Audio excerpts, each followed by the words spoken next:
como lidar com as birras. Esse é um assunto que interessa muito vocês, pais e mães, e é desafiador. Mas eu quero te falar por que uma criança faz birra. O nosso cérebro, essa parte responsável, por exemplo, pelo autocontrole, pela autorregulação, ela é só desenvolvida até os 25 anos. Então, a criança ela ainda não tem essa maturidade emocional toda. Em algumas situações que são desafiadoras para elas, que são frustrantes para elas, ela vai apresentar, assim, esse choro, essa birra, essa dificuldade de ter um controle. É muito importante você saber o que não fazer na hora da birra. Evitar falar, por exemplo, pare de chorar agora mesmo, todo mundo tá olhando, engole o choro. Isso invalida as emoções da criança e não ajuda em nada naquele momento da birra. Outra coisa é, por exemplo, oferecer algo para a criança se ela parar de chorar. Se você parar de chorar, eu vou te dar chocolate.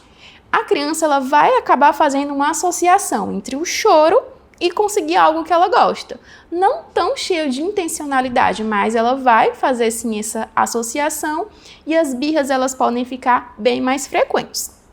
Usar ameaças pode funcionar temporariamente, mas o seu filho ele vai obedecer por medo e não por entender que aquele comportamento é inadequado. Assim como bater ou gritar ou ignorar a criança não ajudam a reduzir a birra. Então, o que pode ajudar?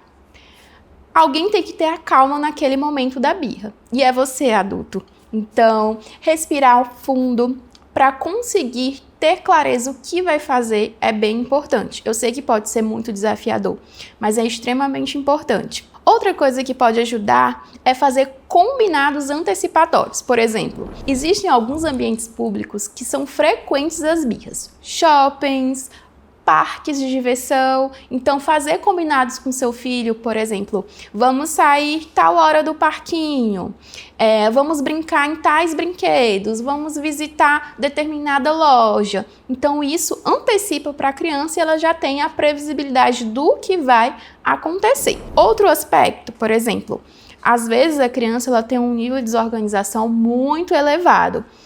E às vezes é necessário retirá-la daquele local, até mesmo para que ela não se machuque e para não machucar outras pessoas. Então é mais no sentido de regular a criança.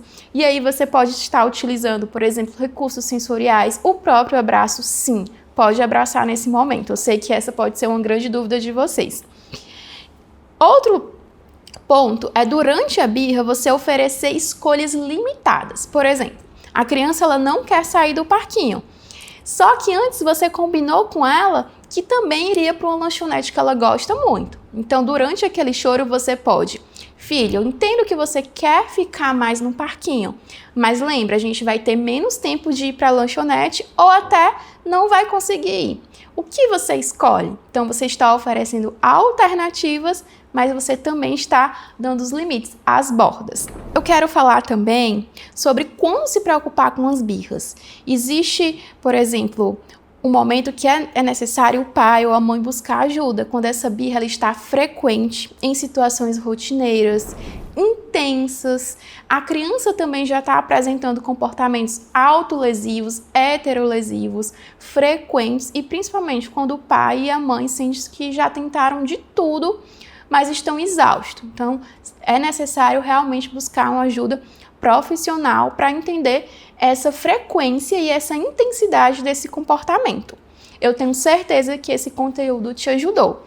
E para ter mais acesso sobre desenvolvimento infantil, educação, estilo parental, me segue nas redes sociais, deixa o seu like e se inscreve para mais conteúdos como este.